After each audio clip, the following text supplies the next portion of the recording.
2 explosions, 7 blessés, 6 arrestations et un commanditaire désigné en quelques heures. Le point sur les éléments livrés par le pouvoir vénézuélien. 2 explosions, 7 blessés, 6 arrestations, voilà ce que l'on sait, sur la base des déclarations des autorités vénézuéliennes, de l'attentat qui aurait visé samedi 4 août le président Nicolás Maduro avec des drones chargés d'explosifs.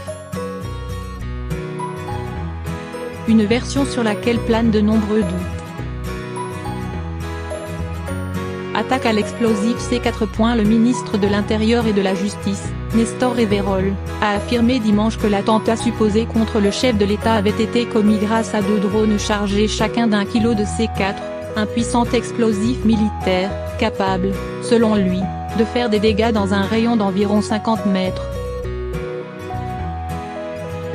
L'un des drones a survolé la tribune présidentielle mais a été perturbé par un système de brouillage et est allé exploser hors du périmètre prévu, a déclaré M.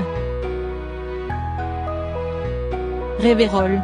Le contrôle du second drone a été perdu et il a explosé contre un bâtiment situé non loin du lieu où se déroulait la parade militaire au cours de laquelle les faits ont eu lieu, a-t-il ajouté. Sur des photos de l'agence France Presse, on peut voir un immeuble à proximité du défilé dont la façade est noircie par ce qui semble être une explosion.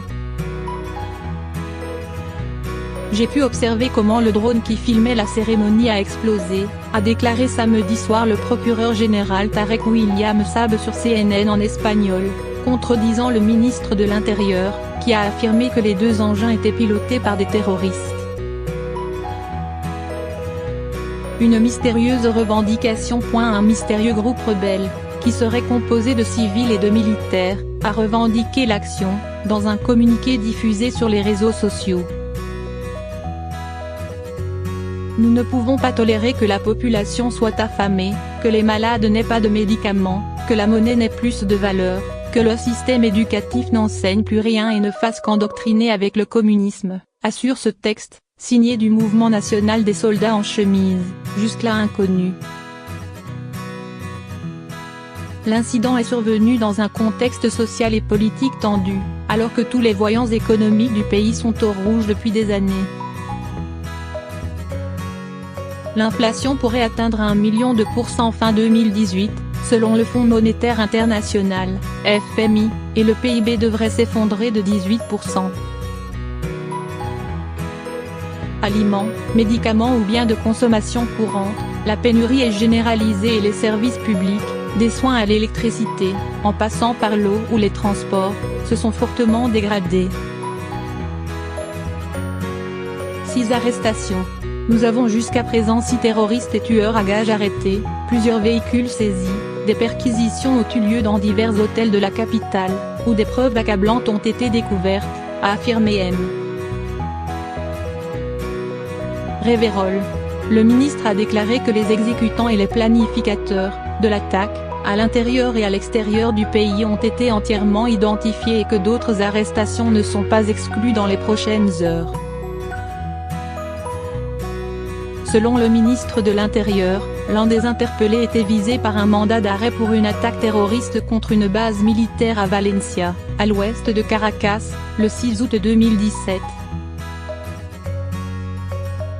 Les identités des personnes arrêtées ne sont pas encore connues. Le procureur général, considéré comme proche du pouvoir, doit tenir une conférence de presse lundi matin. Selon un rapport de police consulté par l'AFP, un certain César Saavedra a été arrêté en lien avec l'explosion du drone contre l'immeuble.